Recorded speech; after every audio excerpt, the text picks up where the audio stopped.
warahmatullahi wabarakatuh. Perkenalkan, saya Ivana Sukma dari kelompok 4. Baiklah, di sini kami dari kelompok 4 akan membahas materi mengenai the measurement approach to decision usefulness. Nah, pada bagian pertama ini saya akan membahas mengenai overview, our securities market flows, kemudian yaitu efficient securities market anomalies, kemudian yaitu limits to arbitrage, kemudian yaitu a defense of average investor rationality, kemudian yaitu summary securities market inefficiencies, selanjutnya yaitu ada reason supporting a measurement approach. Perkenalkan, nama saya Fadila Hazimah dengan nomor BP 16-1053-2015. Di dalam chapter 6 ini, saya akan bahas tentang the low value relevance of financial statement information. Yang kedua, itu Olson Clean Surplus Theory. Yang ketiga, auditors legal liability. Yang keempat, ada asymmetry of investor losses. Nah, pada chapter 7, dengan topik measurement application, saya akan membahas yang pertama overview, yang kedua current value accounting, yang ketiga long standing measurement example, yang keempat financial instrument divine. Saya Sujulandari, BP 161053-2018 akan menyampaikan beberapa outline di chapter 7, yaitu yang pertama tentang primary financial instrument, fair value versus historical cost, liquidity risk and financial reporting quality, the recognition and consolidation, derivative of financial instrument, accounting for intangible, serta reporting on risk. Yang pertama yaitu overview the measurement approach. Pendekatan pengukuran bertujuan untuk pengambilan keputusan yang memberikan implikasi lebih besar terhadap informasi nilai wajar yang disajikan dalam laporan keuangan. Pendekatan ini akan berguna apabila dalam penerapannya tidak mengorbankan atau mengurangi nilai substansi informasi laporan keuangan perusahaan. Selanjutnya, yaitu mengapa akuntan bergerak menuju pendekatan pengukuran. Tujuannya yaitu agar dapat meningkatkan pengambilan keputusan dan efisiensi pasar dan relevansi yang lebih besar dari nilai yang saat ini dan yang memungkinkan investor meningkatkan pengambilan keputusan mereka. Nah, penjelasan selanjutnya yaitu apakah pasar sekuritas sepenuhnya efisien? Agar terciptanya suatu pasar sekuritas yang efisien, informasi dalam laporan keuangan akan lebih berguna bagi investor apabila mampu memprediksi secara fundamental sehingga lebih mudah mengidentifikasi kegiatan yang di masa yang akan datang. Yaitu prospek teori. Teori ini dimunculkan oleh Kahneman dan Tversky pada tahun 1979. Yang dimaksud dengan teori prospek ini adalah memberikan alternatif berbasis keperilakuan untuk teori keputusan sesuai dengan keputusan rasionalisme. Implikasi adanya teori prospek ini adalah investor yang mempertimbangkan investasi berisiko prospek akan melakukan evaluasi terpisah antara prospek, untung, dan rugi.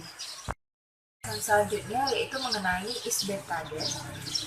Untuk menjawab pertanyaan ini kita harus melihat implikasi dari capital asset pricing model, yang dimana jika beta valid, beta tersebut harus menjelaskan pengembalian sahamnya. Jika beta lebih tinggi, maka pengembaliannya juga tinggi, dan jika beta rendah, maka pengembaliannya juga lebih rendah. Nah, Fama and French pada tahun 1992 menemukan bahwa beta dan capital asset pricing model memiliki kemampuan lebih kecil dalam menjelaskan return saham. Yang kedua yaitu nilai buku atau harga pasar saham serta ukuran perusahaan memiliki kekuatan eksplanatori. Yang ketiga, yaitu pasar bergerak seakan resiko perusahaan meningkat dengan nilai buku dan harga pasar saham dan menurun dengan ukuran perusahaan, bukan dengan melihat beta. Yang keempat, tidak konsisten dengan perilaku investor rasional dan pasar sekuritas efisien. Yaitu excess stock market volatility. Volatilitas pasar yang berlebihan adalah argumen lain untuk pasar saham yang tidak efisien. Non-stasionaritas adalah salah satu alasan volatilitas, tetapi tidak membuktikan bahwa pasar tidak efisien, atau volatilitas dapat didorong oleh faktor perilaku dan tidak konsisten dengan efisiensi pasar. Berikutnya yaitu stock market bubbles. Stock market bubbles adalah harga saham meningkat jauh dari nilai rasional yang menggambarkan kasus ekstrim dari volatilitas. Shiller membuktikan bahwa perilaku bubbles dapat terjadi sewaktu-waktu dan sulit diprediksi kapan berakhirnya. Di dalam stock market bubbles ini ada 3 poin utama, yaitu post announcement drift, yang kedua itu market efficiency with respect to financial ratio, yang ketiga itu market response to actuals. Pada discussion of securities market efficiency versus behavioral finance, yaitu arbitrage dilakukan tidak mudah. Dia memiliki batasan karena kemampuan pasar untuk menghilangkan kesalahan harga dihilangkan. Berikutnya yaitu efficient securities market anomalies. Terdapat bukti yang menguatkan bahwa investor yang rasional yang membentuk pasar efisien. Alasannya, pasar tidak bisa merespon pada informasi secara pasti, seperti diprediksi teori efisiensi. Implication of securities market inefficiency for financial reporting mengakibatkan investor rasional termasuk analisisnya akan menemukan penilaian yang salah dalam pengambilan keputusan. Pasar modal dinyatakan sebagai pasar modal yang efisien dengan anomali. Hal ini terjadi karena pasar tidak sepenuhnya efisien. Karena dengan informasi yang diumumkan masih adanya abnormal return. Bukan ditemukannya anomali di pasar tidak serta-merta menggugurkan sekuritas. Nah, selanjutnya yaitu kesimpulan tentang pasar efisien. Kesimpulan akhir tentang pasar modal efisien yang banyak ditemukannya menunjukkannya adanya anomali. Hipotesis pasar efisien karena anomali yang ada terkait dengan bentuk pasar efisien semi kuat. Artinya suatu informasi yang baru masuk pasar dapat mempengaruhi harga sekuritas. Pembahasan berikutnya yaitu mengenai limits to arbitrage, yang artinya adalah biaya yang terjadi oleh investor yang membatasi kemampuan mereka untuk secara penuh mengeksploitasi anomali dan kemudian arbitrage itu hilang. Terdapat dua batasan. Yang pertama yaitu biaya transaksi dan risiko. Nah, pembahasan selanjutnya yaitu a defense of average investor rationality. Yang pertama yaitu dropping rational expectation. Investor yang rasional membutuhkan waktu untuk menginterpretasikan penuh pengumuman penghasilan. Terdapat pengurangan yang menunjukkan bahwa perkiraan membantu investor untuk mengatasi secara cepat ketidakpastian dalam earning masa depan. Nah, yang kedua yaitu dropping common knowledge. Pada kasus capital asset pricing model, seperti investor diasumsikan mengetahui beta saham dan seluruh investor mengetahui jika semua orang mengetahui beta saham tersebut. Poin selanjutnya yaitu summary securities market inefficiencies. Dapat disimpulkan bahwa sementara harga sekuritas dapat meningkat secara signifikan dari harga market efisien, pasar sekuritas yang umumnya cukup dekat dengan efisiensi penuh bahwa akuntan dan pembuat standar dapat dipandu oleh teori, meskipun mereka harus mengakui bahwa dalam beberapa kasus konvergensi untuk harga yang efisien mungkin memerlukan waktu. Pengecualian untuk argumen ini tampaknya dalam periode selama harga likuiditas. Selanjutnya yaitu alasan lain yang mendukung pendekatan pengukuran. Pelaporan keuangan berkualitas tinggi dapat membantu investor yang bias perilaku meningkatkan pengambilan keputusan. Sebuah pendekatan pengukuran meningkatkan kualitas pelaporan sejauh relevansi meningkat melebihi keandalan yang meningkat. Ada 2 poin. Yang pertama, anomali pasar sekuritas dapat dijelaskan oleh bias perilaku investor atau teori keputusan rasional. Yang kedua yaitu bukti empiris mendukung efisiensi pasar efek yang wajar kecuali selama periode penentuan harga likuiditas. Selanjutnya, saya akan membahas tentang the low value relevance of financial statement information. Dalam chapter 5, kita telah membuktikan bahwa adanya respon terhadap harga sekuritas terhadap kandungan informasi mengenai laba bersih. Penelitian IRC menunjukkan bahwa pasar cukup menerima dalam menggunakan kemampuannya untuk mengekstrak implikasi nilai laporan keuangan yang disiapkan dengan dasar historical cost. Pada tahun 1989, Lev telah menunjukkan bahwa respon pasar terhadap good news atau bad news terhadap laba ialah cukup kecil. Kenyataannya, hanya 2-5% dari variabilitas abnormal return dalam narrow window di seputar tanggal pengumuman laba dapat diatribusikan terhadap laba itu sendiri. Kebanyakan dari variabilitas atas return saham terlihat sebagai akibat dari faktor-faktor di luar laba. Nah, pada tahun 1989, Lev juga menghubungkan rendahnya saham dengan rendahnya kualitas laba. Collins et al. 1994 memberikan bukti bahwa kualitas laba dapat ditingkatkan dengan memasukkan perspektif pengukuran dalam laporan keuangan, dengan dasar bahwa penambahan ketetapan waktu atas laba dinilai dengan wajar tidak melebihi dari penurunan dalam realitas. Lev mengatakan bahwa masih banyak ruang bagi para akuntan untuk meningkatkan kegunaan informasi laba. Nah, selanjutnya kita akan bahas tentang Olson Clean Surplus Theory. Nah, yang pertama itu 3 Formula for Firm Value. Olson Clean Surplus Theory menunjukkan bahwa nilai pasar dari perusahaan dapat diekspresikan dalam variabel laporan laba rugi dan raca. Teori ini menunjukkan bahwa nilai perusahaan yang bergantung pada variabel akuntansi yang fundamental konsisten dengan perspektif pengukuran. Model Feltham dan Olson, atau yang disingkat dengan FNO, tahun 1905 dapat digunakan untuk mengestimasi nilai dari saham perusahaan. Kemudian dibandingkan dengan nilai pasar aktual untuk mengindikasikan kemungkinan terjadinya penilaian yang terlalu tinggi atau rendah dari pasar. Clean Surplus Theory menekankan pada kegunaan dari informasi laporan keuangan saat ini untuk memprediksi earning di masa depan.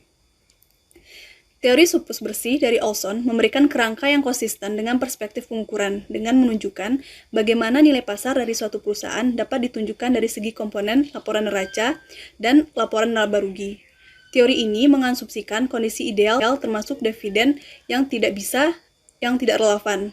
Namun demikian, teori ini sudah memberikan banyak keberhasilan dalam menjelaskan dan memprediksi nilai aktual perusahaan. Nah, nilai pasar dari perusahaan juga dirumuskan dalam angka variabel laporan keuangan Feltham dan Olson atau FNO yang ditunjukkan di slide itu PA sama dengan BV tambah G, di mana BV itu merupakan jumlah nilai buku aset suatu perusahaan, G merupakan nilai sekarang yang diharapkan dan pendapatan abnormal masa depan juga yang disebut dengan goodwill. Nah, rumus untuk PA di atas menjadi basis bagi akuntansi, bukan sekedar akuntansi tak berbasis di bawah kondisi ideal. Sebagai contoh, jika PV Ltd menggunakan akuntansi biaya historis, maka BV dapat dibiaskan ke bawah dibandingkan dengan nilai pasarnya. Sebagai akibatnya, perusahaan memiliki goodwill yang tidak terekam sebesar G besar dari 0. FNO mulai dengan menunjukkan determinan fundamental nilai perusahaan yaitu arus dividen perusahaan tersebut. Goodwill yang bernilai 0 mewakili kasus khusus dari model FNO yang disebut akuntansi tidak bias di mana laba abnormal tidak ada. Model FNO dapat digunakan untuk mengestimasi nilai saham perusahaan. Dari sisi teori pasar modal efisien, pasar modal kemungkinan tidak efisien seperti dalam teori efisiensi pasar modal.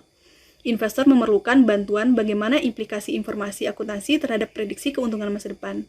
Hal ini diperkuat oleh Olson Clean Surplus Theory yang menekankan bahwa peran utama laporan keuangan adalah dalam penentuan nilai perusahaan, bukan perspektif informasi di mana laporan keuangan sebagai salah satu sumber informasi. Teori ini menuntut ke arah perspektif pengukuran. Nah, selanjutnya itu earning persistence. FNO selanjutnya memperkenalkan konsep penting tentang persistensi penerimaan ke dalam teori. Secara khusus, mereka beranggapan bahwa pendapatan dari operasi dihasilkan sesuai dengan rumus yang telah ditampilkan di slide. Nah, selanjutnya itu estimating firm value.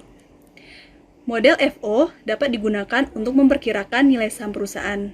Ini kemudian dapat dibandingkan dengan nilai pasar yang sebenarnya untuk menunjukkan kemungkinan lebih kurang menghargai oleh pasar dan untuk membantu dalam keputusan investasi. Nah, selanjutnya yaitu auditors legal liability. Sumber tekanan utama dalam perspektif pengukuran muncul sebagai reaksi terhadap kegagalan yang begitu luar biasa dari perusahaan-perusahaan besar, khususnya institusi keuangan. Dengan menggunakan akuntansi biaya historis, dapat saja terjadi bahwa perusahaan yang ada saat ini bisa menghilang di waktu kemudian. Sementara itu, para akuntan dan para auditor dapat mengklaim bahwa informasi tentang kegagalan yang akan datang secara harfiah, implisit di dalam catatan atau sumber-sumber lain, atau tidak merupakan tanggung jawab mereka. Terdapat logika dasar tertentu terhadap masalah yang dimunculkan oleh mereka-mereka yang mempertanyakan mengapa laporan keuangan primer tidak secara lebih jelas meramalkan kemalangan yang terjadi.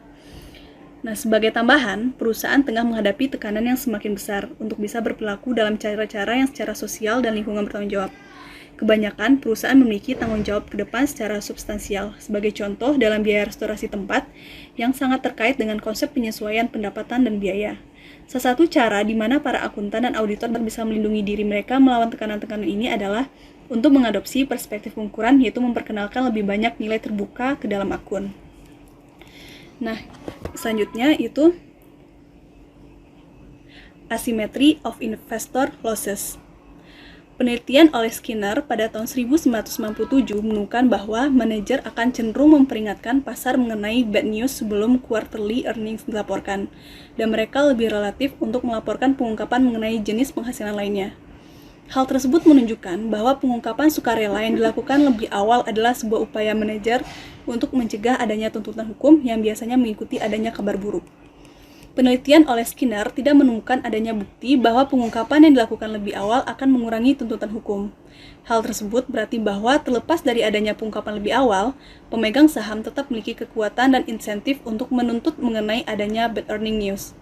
Skinner juga melaporkan bahwa pengungkapan yang lebih awal cenderung mengurangi adanya tuntutan hukum, sehingga sejak dilakukannya pengungkapan lebih awal, hal tersebut akan mengakibatkan semakin cepat pemegang untuk merevisi keputusan mereka, dan hal tersebut dapat mengurangi tingkat kehilangan kepuasan atau utility loss mereka.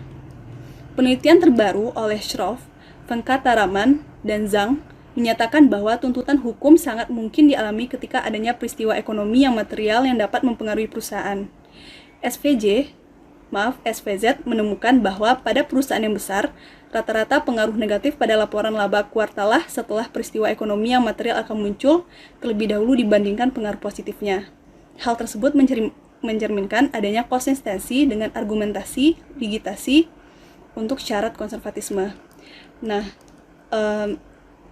kesimpulan dari pembahasan tadi yaitu berdasarkan reliabilitas yang kuat, akuntansi dengan nilai sekarang dapat meningkatkan keputusan kegunaan relatif terhadap perspektif informasi. Beberapa alasan dalam peningkatan penggunaan akuntansi nilai sekarang dalam pelaporan keuangan yaitu karena pasar tidak sepenuhnya efisien, rendahnya penjelasan dari laba bersih untuk pengembalian saham, dan adanya teori surplus bersih Olson, auditor legal liability yang mendorong measurement approach, serta adanya kewajiban untuk akuntan, auditor, dan manajer untuk meningkatkan tingkat konservatisme dalam laporan keuangan. Keputusan kegunaan bagi investor dapat lebih ditingkatkan dengan akuntansi konservatif. Nah, selanjutnya kita akan masuk ke chapter 7, yaitu tentang measurement application. Walau ada tekanan, pergeseran praktik akuntansi ke arah perspektif pengukuran atau measurement perspektif memenuhi permasalahan. Yang pertama, itu ada reliabilitas, yaitu kemanfaatan atau keputusan atas laporan keuangan berbasis nilai saat ini dikompromikan jika terlalu banyak reliabilitas dikorbankan untuk relevansi yang lebih besar. Yang kedua, itu ada skeptikisme manajemen tentang reserve recognition accounting, yaitu jika ada untung dan rugi belum terrealisasi dari perubahan nilai saat ini yang terkandung di laba bersih. Bagi para manajer, investor, dan auditor lebih menyukai pengukuran ini atau akuntansi konservatif untuk akuntansi arus nilai saat ini dalam beberapa keadaan. Namun demikian, beberapa tahun terakhir adanya standar dengan orientasi pengukuran baru dengan cakupan yang lebih luas yang akan ditinjau dan dievaluasi dalam chapter ini. Nah, selanjutnya kita masuk ke current value accounting. Terdapat dua subbab di sana. Ada two version of current value accounting dan current value accounting and the income statement. Nah, di two version of current value accounting terdapat dua. Yang pertama ada nilai wajar atau fair value berdasarkan harga jual pada saat aset atau jumlah utang yang harus dibayar perusahaan. Dan kedua itu nilai dalam penggunaan atau value in use. Nah, selanjutnya itu current value accounting and the income statement. Kami juga dapat mempertimbangkan nilai saat ini akuntansi dari titik pengakuan pendapatan atau sudut pandang.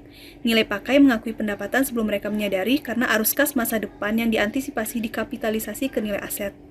Akuntansi nilai wajar mengakui keuntungan dan kerugian sebagai perubahan nilai wajar terjadi. Akibatnya, akuntansi nilai wajar seperti yang dilihat oleh pembuat standar merupakan upaya untuk meningkatkan sifat ke depan dari laporan laba rugi sehingga mengurangi pengakuan dan meningkatkan kegunaan keputusan bagi investor. Dengan demikian, akuntansi nilai wajar mengubah sifat laporan laba rugi. Di bawah akuntansi biaya historis, laba bersih adalah hasil dari pencocokan biaya dan pendapatan. Dengan pendapatan diakui pada saat itu dianggap untuk direalisasikan. Beberapa akuntan seperti Disev dan Tang tahun 2008 berpendapat dalam mendukung biaya historis dengan alasan bahwa proses pertandingan mengurangi volatilitas pendapatan dan meningkatkan kemampuan investor untuk memprediksi laba masa depan. Jika demikian, laporan laba rugi bersih mengasumsikan kepentingan yang lebih besar dari neraca. Argumen ini mengingatkan pada tahun 1940, yaitu Patton dan Littleton monografi diuraikan dalam tabel. Artinya, untuk sejarah sejauh berulang, laba bersih biaya historis merupakan angsuran saat ini perusahaan, manajer menyadari kemampuan laba, menyediakan platform untuk memprediksi laba masa depan. Namun, sejarah tidak terulang persis. Perusahaan beroperasi di lingkungan yang terus berubah. Akibatnya, nilai wajar pendukung berpendapat bahwa nilai-nilai saat ini dari aset dan kewajiban memberikan indikasi yang paling berguna dari prospek masa depan perusahaan. Argumen ini didasarkan oleh Samuelson pada tahun 1965 yang menunjukkan bahwa ketika pasar bekerja dengan baik, maka harga pasar berfluktuasi secara acak. Jika demikian, harga sewa adalah prediktor terbaik dari harga di masa depan. Karena aset dan liabilitas nilai-nilai yang tidak stabil, laporan laba rugi juga akan bergejolak.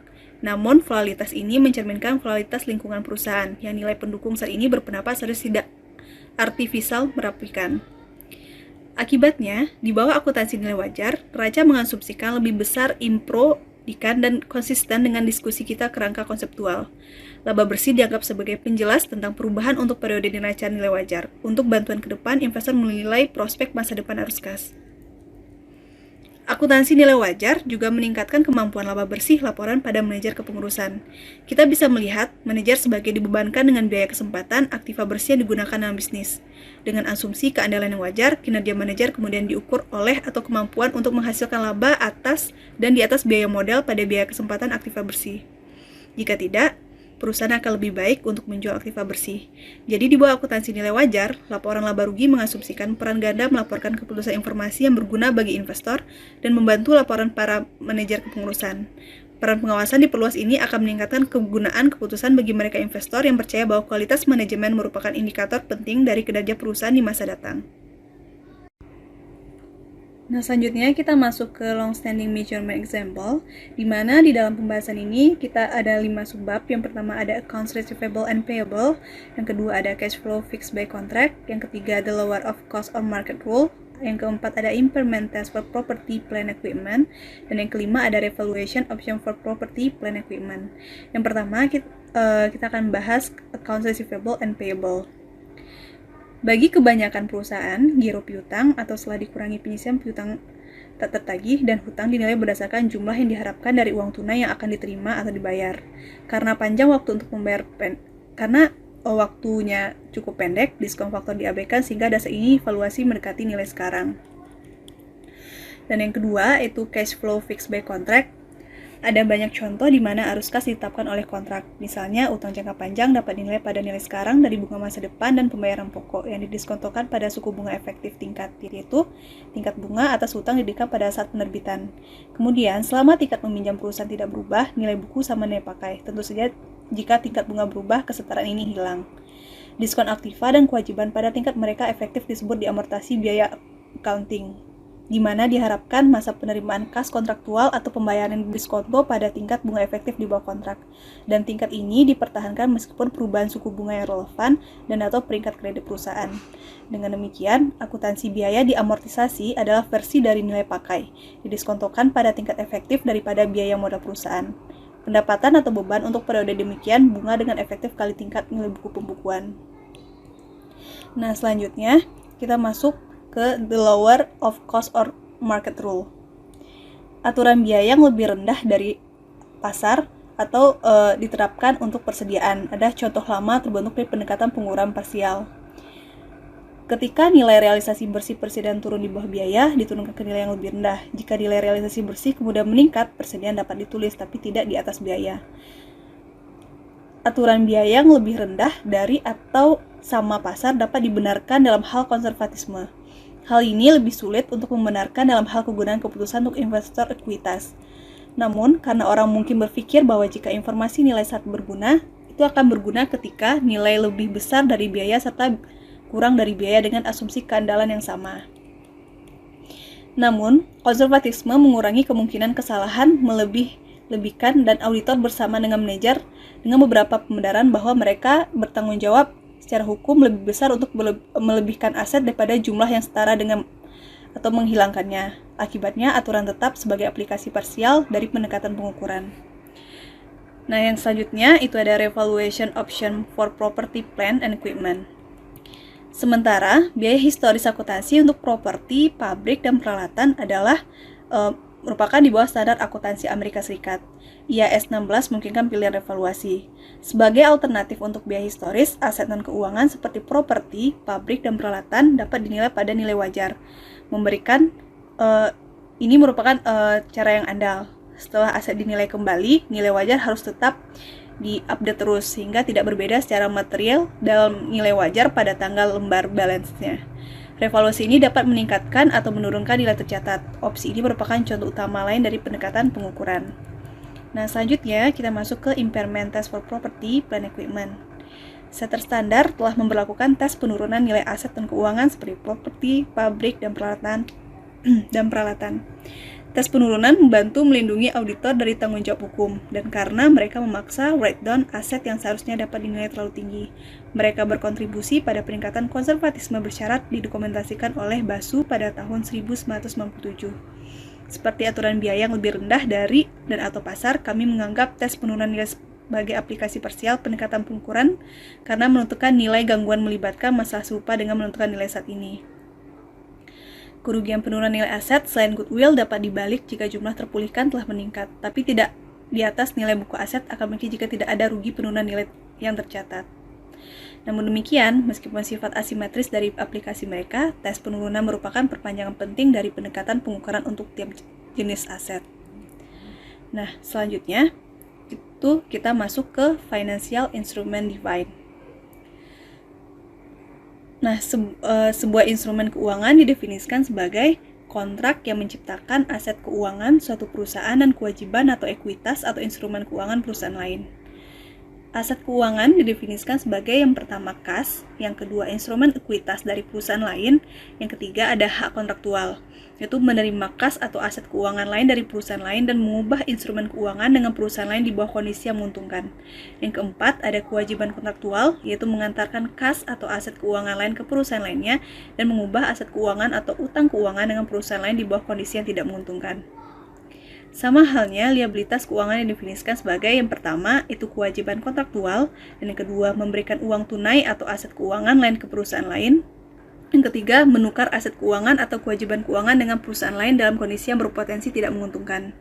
Dengan demikian, aset dan kewajiban keuangan mencakup item seperti akun dan wesel tagih dan hutang, sekuritas, hutang, dan ekuitas yang dimiliki oleh perusahaan, dan obligasi yang beredar.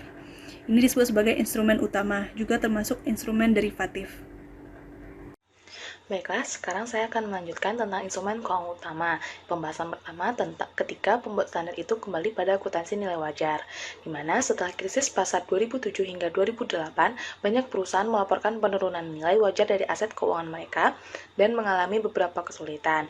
Maka dari itu, ada modifikasi standar dalam penentuan nilai yang bertujuan untuk mengurangi kesulitan dari krisis pasar tersebut. Penentu standar memperkenalkan beberapa modifikasi di tahun 2008. Ada dua modifikasinya. Yang pertama, IASB dan FASB mengeluarkan panduan serupa tentang bagaimana menentukan nilai wajar saat pasar tidak aktif.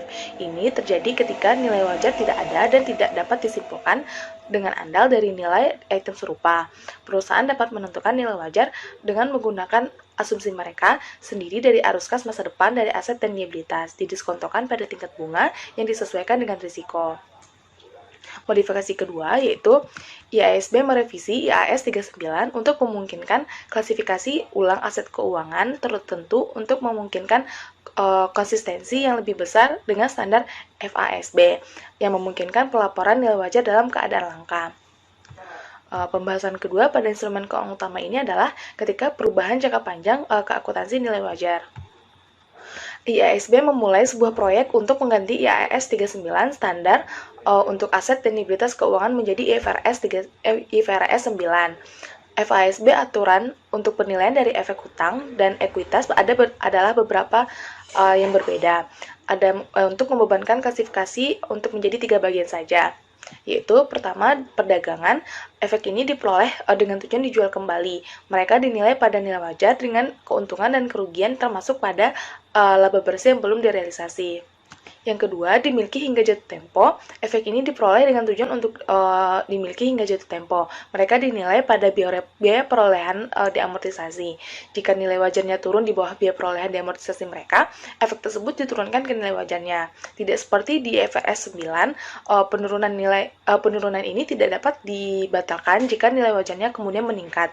Dengan beberapa pengecualian, penjualan sebelum jatuh tempo, surat berharga dimaksudkan untuk dimiliki hingga jatuh tempo. Penyebab semua sekuritas yang tersisa dalam klasifikasi ini harus direklasifikasi sebagai tersedia untuk dijual. Nah, klasifikasi yang ketiga yang tersedia untuk dijual itu, efek ini dinilai pada nilai wajar dengan keuntungan dan kerugian termasuk dalam pendapatan komprehensif lain yang belum direalisasi. Selanjutnya, pembahasan pada instrumen keuangan utama ini yaitu opsi nilai wajar, di mana IFRS 9 berisi opsi nilai wajar. Dalam opsi tersebut, perusahaan dapat memilih untuk menilai aset dan liabilitas keuangan pada nilai wajar, meskipun nilai wajar tidak diperlukan. Setelah dipilih, perusahaan akan secara umum melanjutkan nilai wajar aset atau liabilitas pada periode berikutnya. Opsi nilai wajar IAS 39 berlanjut pada saat akuisisi, perusahaan dapat menunjuk aset keuangan ke dalam kategori nilai wajar jika hal ini mengurangi ketidakcocokan. Juga ketentuan uji imparasi IAS 39 di mana diperlukan write down jika nilai wajar jatuh di bawah nilai buku. Keuntungan dan kerugian atas aset keuangan umumnya termasuk dalam laba bersih. Aset dapat dijual sebelum jatuh tempo kecuali jika penjualan sangat sering untuk mempertanyakan asumsi model bisnis yang dipegang untuk mengumpulkan bunga dan pokoknya. Dengan demikian, konsep model bisnis memperluas seperangkat instrumen keuangan yang dapat dipertanggungjawabkan berdasarkan biaya dan melonggarkan peraturan IAS 39 bahwa kategori dimiliki hingga jatuh tempo tidak dapat digunakan jika penjualan substansial aset dari kategori ini belum ada kematangannya. Selanjutnya yaitu loan loss provisioning, di mana hasil yang kedua dari proyek IASB ini untuk menggantikan IAS 39 adalah usulan untuk merevisi aturan dalam pengakuan penurunan nilai aset keuangan senilai biaya perolehan diamortisasi seperti pinjaman piutang.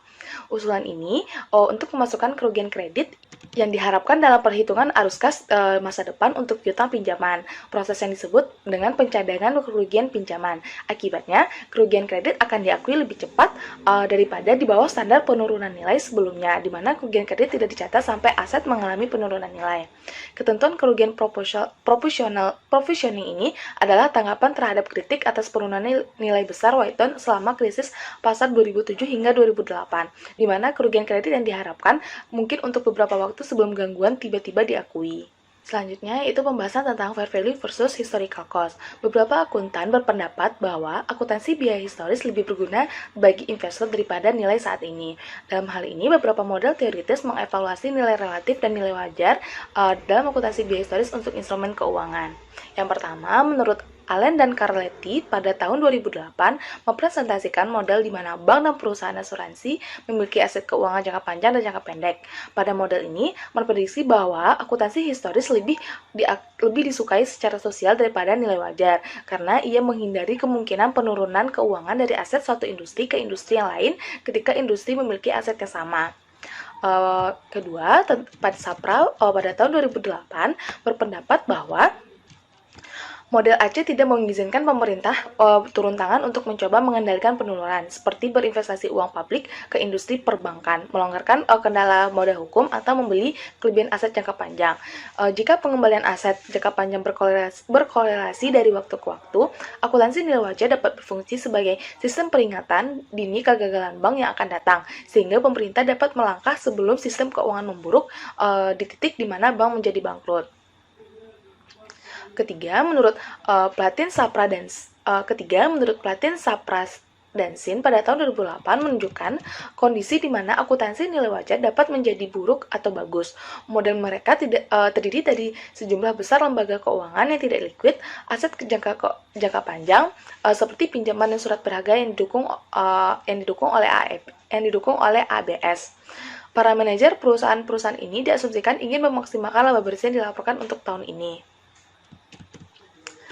Model-model ini telah diuji secara empiris.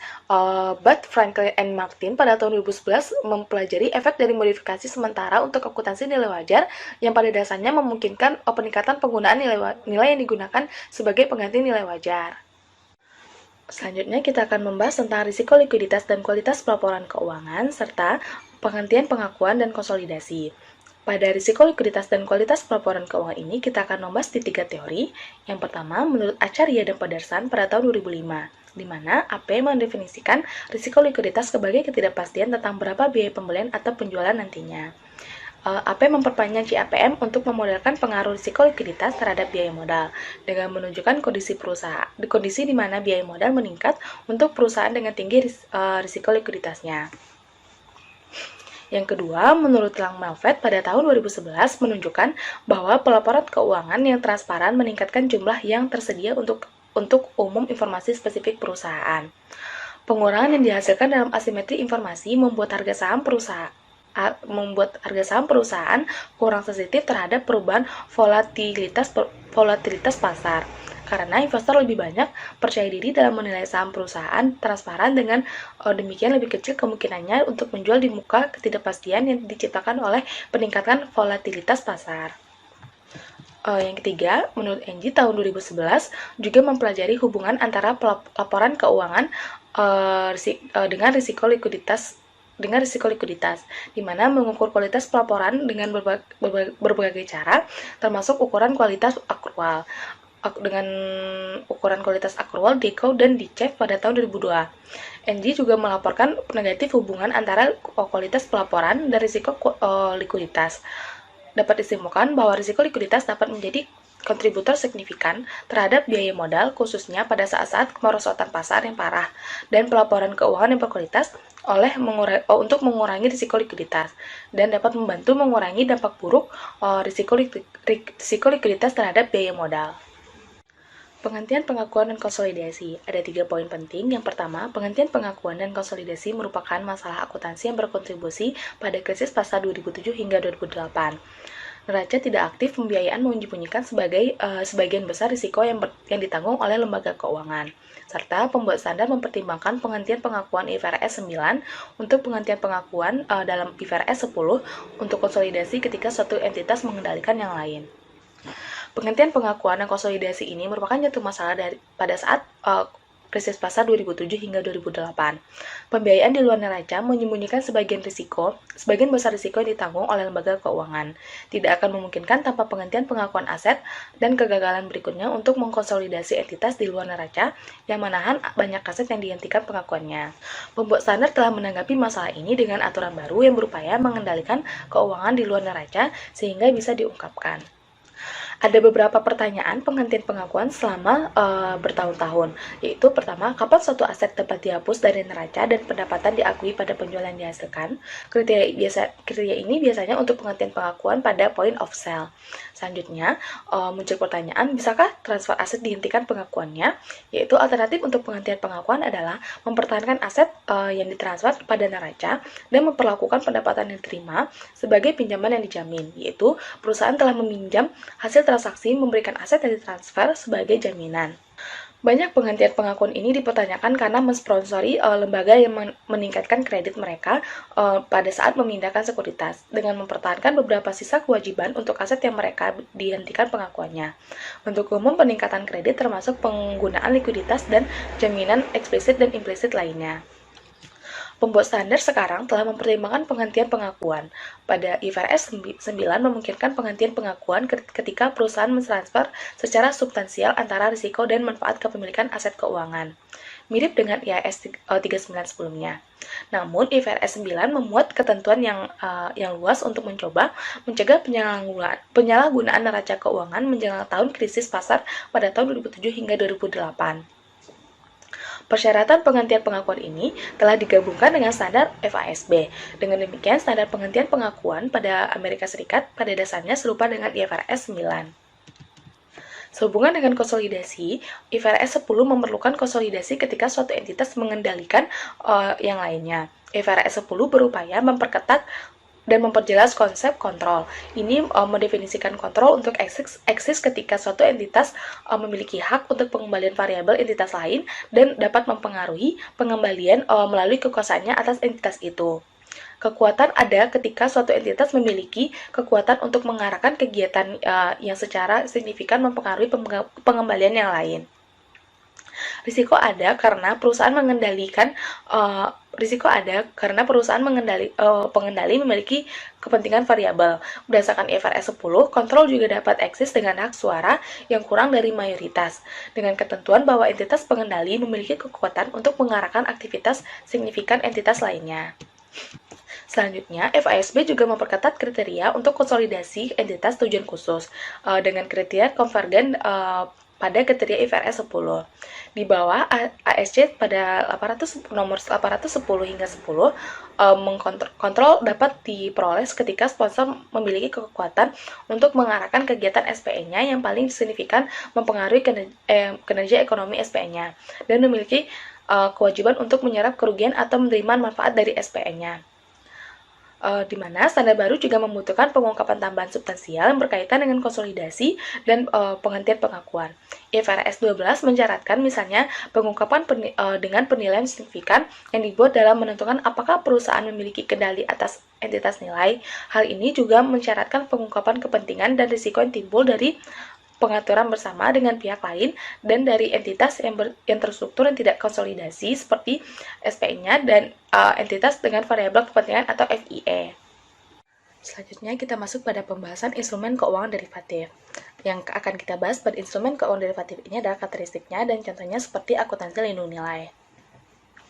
Instrumen keuangan derivatif adalah kontrak yang nilainya tergantung pada beberapa harga yang mendasarinya, seperti suku bunga, nilai tukar asing, atau variabel lainnya. Bisa kita contohkan pada call option, yang dimana perusahaan memberikan pemegang saham untuk membeli 100 saham biasa perusahaan dengan harga $20. Jumlah nosional kontrak adalah $2.000. Jumlah saham yang terlibat dikalikan dengan harga pelaksanaannya. Yang mendasari adalah harga pasar saham. Semakin tinggi harga pasar, semakin tinggi nilai opsi. Contoh turunan lainnya termasuk future, forward, and swap kontrak, tingkat suku bunga, dan komitmen pinjaman dan suku bunga tetap. Karakteristik instrumen keuangan derivatif ini adalah instrumen ini membutuhkan penyelesaian secara tunai. Dengan pembayaran tunai, perusahaan hanya dapat membayar atau menerima uang tunai sama dengan nilai kontrak, sehingga menghemat kedua sisi biaya pembelian fisik dan penjualan. Kemampuan untuk menyelesaikan instrumen derivatif dalam bentuk tunai telah memberikan kontribusi terhadap peningkatan besar dalam penggunaannya. Ada kesulitan akuntan berhadapan dengan derivatif nilai, di mana karakteristik investasi awal yang rendah adalah alasan mengapa akuntan telah menemukan kesulitan untuk berurusan dengan akuntansi biaya historis, karena ada sedikit atau tanpa biaya ke akun untuk semua atau bagian dari kontrak adalah off balance sheet. Kesulitan juga dialami oleh investor untuk mengetahui transaksi derivatif perusahaan dan exposure dari laporan keuangan yang tepat. Akuntan telah merespon kesulitan ini dengan mewajibkan pengungkapan tambahan. Akuntansi untuk instrumen derivatif dipindahkan secara substansial menuju pendekatan pengukuran berdasarkan IFRS 9. Standar tersebut mengharuskan semua derivatif diukur pada nilai wajar untuk tujuan neraca. Jika derivatif yang diperdagangkan di pasar yang bekerja cukup baik, nilai wajar diukur berdasarkan nilai pasarnya. Jika tidak diperdagangkan, modal nilai derivatif dapat digunakan. Akuntansi lindung nilai. Ada beberapa jenis lindung nilai. Yang pertama, lindung nilai atas nilai wajar dan lindung nilai arus kas. Inti dari lindung nilai wajar adalah ketika perusahaan memiliki aset atau liabilitas berisiko, ia dapat melakukan lindung nilai risiko dengan mengakuisisi sebuah instrumen lindung nilai beberapa aset lain atau kewajiban yang nilainya bergerak dalam arah berlawannya dengan item yang dilindungi. Berdasarkan IFRS 9, lindung nilai wajar sebesar nilai wajarnya dengan keuntungan dan kerugian akibat perubahan nilai wajar umumnya termasuk dalam laba bersih saat ini. Hilangnya terkait atau keuntungan pada item yang dilindungi nilai tersebut, kemudian juga termasuk dalam laba bersih saat ini. Dengan demikian, persediaan dilindung nilai pasar dan menulis kontrak forward sehingga laba bersih dipengaruhi hanya sebatas bahwa lindung nilai tidak sepenuhnya efektif. Pada neraca, nilai kontrak forward ditambahkan ke persediaan. Akibatnya, perusahaan menghindari efek pada pendanaan setelah dikurangi biaya atau pasar yang lebih rendah dari penurunan nilai, dan perubahan nilai wajar lain dengan strategi lindung nilai yang tepat.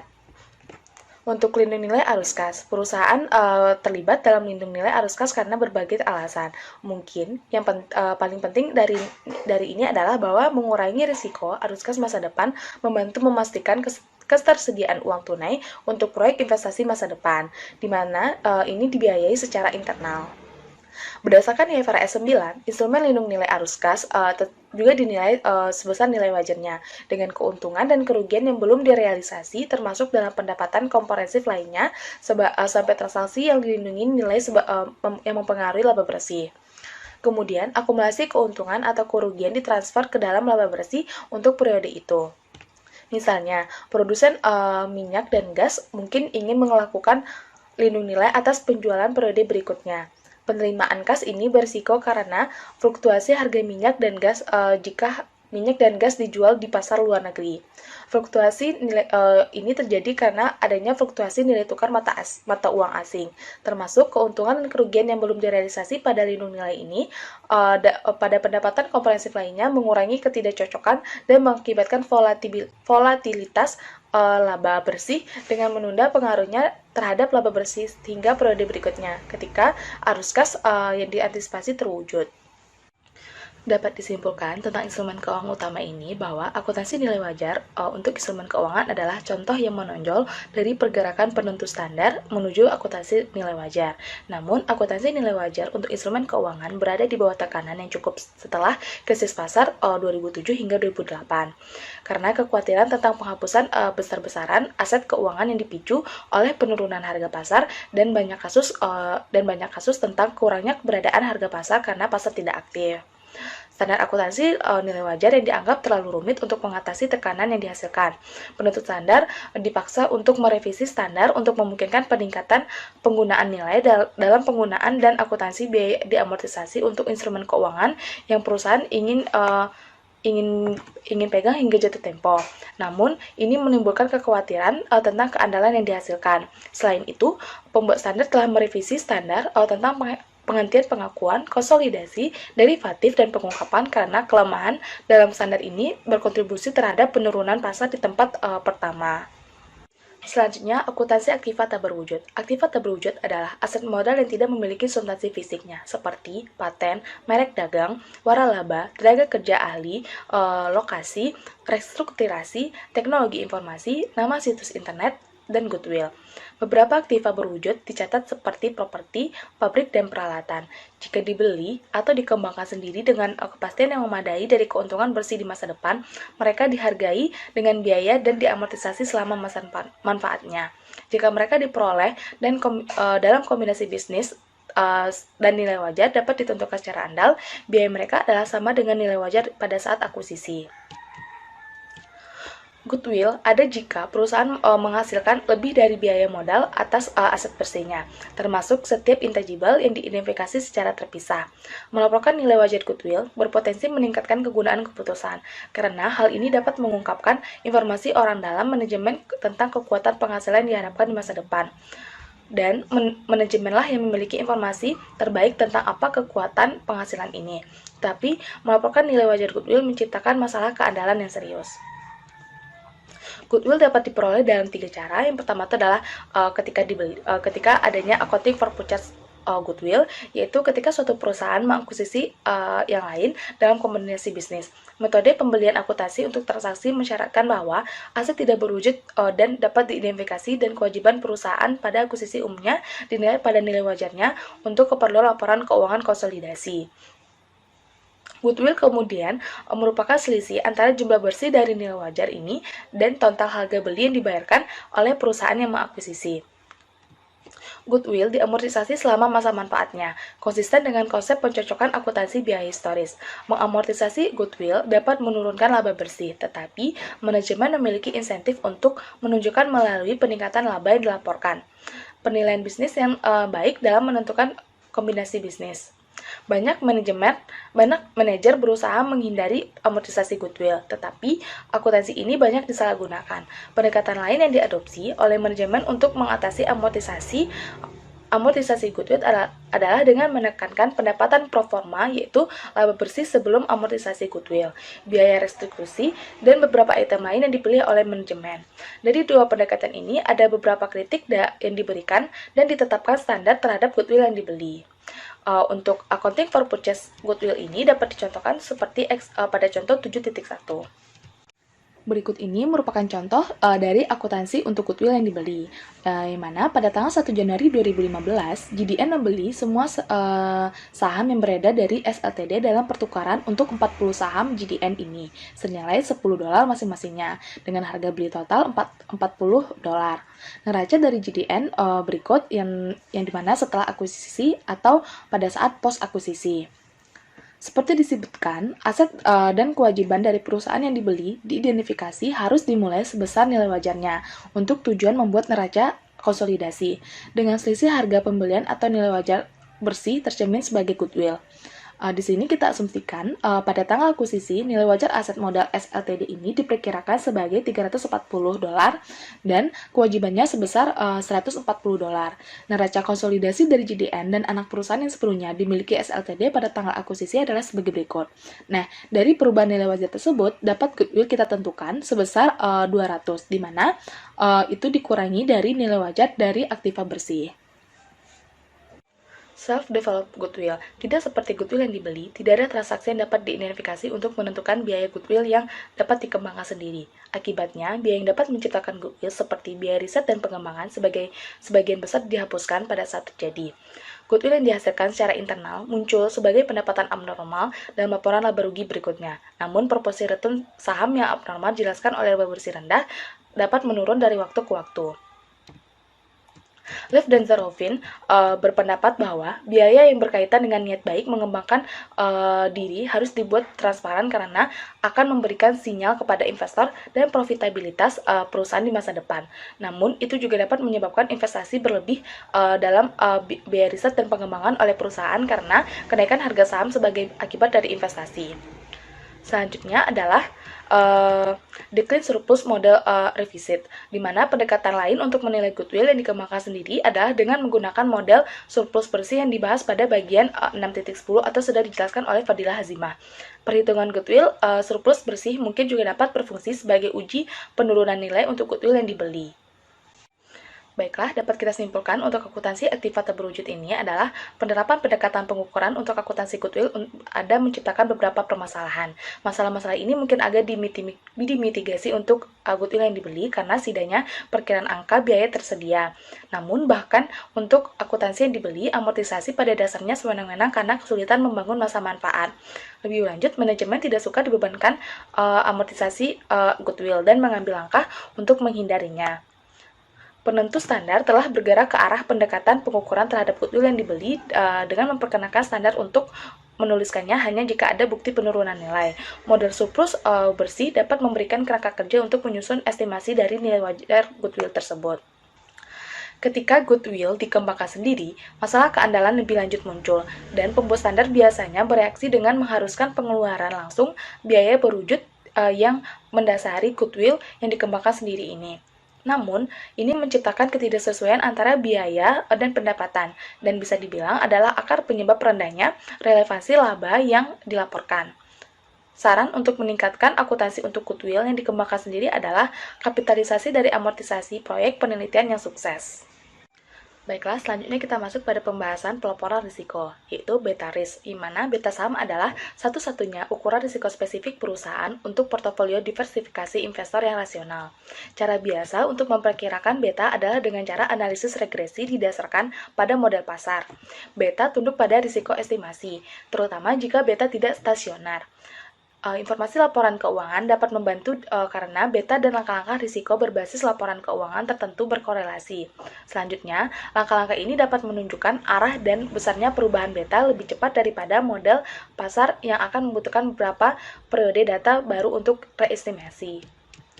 Beaver, Catlett, dan Scholes adalah yang pertama untuk menguji secara resmi hubungan antara beta dan langkah-langkah risiko berbasis keuangan. Ada beberapa perbedaan pengujian Hamada-Lev-Rand terhadap beta risk ini.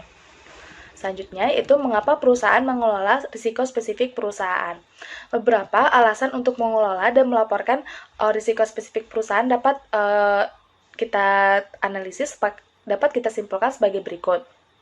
Itu pertama, pelaporan pada strategi manajemen risiko perusahaan dapat mengurangi kekhawatiran investor tentang risiko estimasi yang dihasilkan dari seleksi yang merugikan. Yang kedua, perusahaan yang berencana belanja modal yang besar mungkin ingin memastikan uang tunai berhasil mampu bila diperlukan atau mengurangi risiko arus kas dengan lindung nilai. Yang ketiga, manajer dapat menggunakan derivatif untuk mengurangi risiko spekulasi. Yang keempat, konservatif akuntansi dapat membantu mengurangi kewajiban hukum yang timbul dari kerugian perusahaan. Dan yang kelima, manajer menghindari risiko yang kompensasi didasarkan pada pendapatan untuk menggunakan derivatif dalam mengurangi volatilitas kompensasi mereka. Selanjutnya yaitu reaksi pasar saham terhadap risiko lainnya. Banyak pengungkapan tambahan yang disyaratkan oleh IFRS 9 dan standar FASB terkait risiko. Pengungkapan ini mencakup informasi tambahan tentang paparan risiko pasar, likuiditas, dan kredit tentang kebijakan manajemen risiko perusahaan. Risiko yang ada berkaitan dengan risiko suku bunga dari lembaga keuangan. Perusahaan tersebut, aset keuangan dan kewajiban terdiri dari sebagian nilai buku, dan itu adalah untuk aset dan kewajiban keuangan yang banyak standar pengungkapan terkait risiko berhubungan. Sehubungan dengan derivatif yang ditetapkan sebagai lindung nilai berdasarkan PSAK 133, penulis ini melaporkan hubungan negatif yang lebih besar secara signifikan antara tingkat lindung nilai dan suku bunga yang dibayarkan oleh bank pada obligasi mereka. Mereka mengaitkan penurunan dalam biaya modal hutang bank ini dengan peningkatan kepercayaan oleh investor obligasi dalam akuntansi lindung nilai yang dihasilkan dari dokumentasi lindung nilai yang lebih baik dari persyaratan menunjukkan PSAK 133 dan meningkatkan efektivitas lindung nilai. Suatu pendekatan pengukuran terhadap pelaporan risiko. Pengungkapan dibahas dalam bagian sebelumnya, terutama berorientasi pada risiko kualitatif yang melibatkan komunikasi informasi untuk membantu investor dalam membuat evaluasi risiko mereka sendiri. Ada dua teknik pengukuran kuantitatif. Yang pertama adalah analisis sensitivitas, yang menunjukkan dampak pada pendapatan, arus kas, atau nilai wajar instrumen keuangan yang dihasilkan dari perubahan risiko harga, yaitu risiko yang timbul dari kemungkinan perubahan harga komoditas yang relevan, suku bunga, dan nilai tukar mata uang asing. Yang kedua, nilai beresiko, yaitu kerugian dalam pendapatan, arus kas, atau nilai wajar yang dihasilkan dari perubahan harga di masa depan yang cukup besar sehingga mereka memiliki probabilitas rendah yang terjadi. Berdasarkan IFRS 7, perusahaan diharuskan melaporkan setidaknya salah satu dari langkah-langkah ini. Microsoft Corporation adalah pengguna nilai yang terkenal berisiko. Ini menghadapi risiko mata uang asing, suku bunga, komoditas, dan harga sekuritas yang dilindungi oleh opsi dan derivatif lainnya. Microsoft tidak sepenuhnya melindungi risiko ini. Mungkin itu terjadi karena terlalu mahal. Namun, ia menggunakan nilai berisiko untuk memperkirakan exposure yang tidak dilindungi nilai dan melaporkan hasilnya dalam laporan tahunannya. Microsoft menyesuaikan tingkat aktivitas lindung nilai sehingga mencapai tingkat risiko harga yang bersedia ditanggungnya. Aspek yang menantang dari value at risk adalah kebutuhan untuk menilai distribusi harga bersama, termasuk korelasi antara risiko harga. Microsoft melakukan hal ini dengan melacak perubahan harga masa lalu, dengan asumsi kondisi pasar normal. Misalnya, jika hanya ada 10 harga risiko yang dihadapi oleh portofolio, maka 10 nilai yang diharapkan, 10 variasi, dan 45 korelasi yang perlu diperkirakan. Dalam laporan tahun sebelumnya, Microsoft telah menunjukkan itu terus melacak sehingga mencapai 1000 risiko. Dapat disimpulkan bahwa informasi tentang risiko perusahaan selain beta dinilai oleh pasar saham, terutama untuk lembaga keuangan. Ini dikomunikasikan oleh reaksi pengembalian saham dan obligasi lembaga-lembaga terhadap risiko paparan dan dampak lindung nilai atas risiko-risiko ini. Nah, di sini kita dapat juga menyimpulkan bahwa pasar sekuritas umumnya cukup dekat dengan ideal efisiensi semi kuat, di mana pelaporan keuangan telah menanggapi perlunya pengungkapan risiko dengan meningkatkan diskusi tentang risiko dan bagaimana mereka dikelola dan pengungkapan tambahan informasi instrumen keuangan. Ini memungkinkan investor untuk lebih mengevaluasi jumlah, waktu, dan ketidakpastian pengembalian investasi mereka. Pelaporan keuangan juga mensyaratkan pemberian informasi risiko kuantitatif kepada investor seperti analisis sensitivitas dan nilai pada risiko. Meskipun ada tantangan metodologis, ini merupakan langkah penting dalam menggerakkan pengungkapan risiko ke arah pendekatan pengukuran. Baiklah, sekian presentasi dari kelompok 4. Jika ada kesalahan, mohon dimaafkan. Assalamualaikum warahmatullahi wabarakatuh.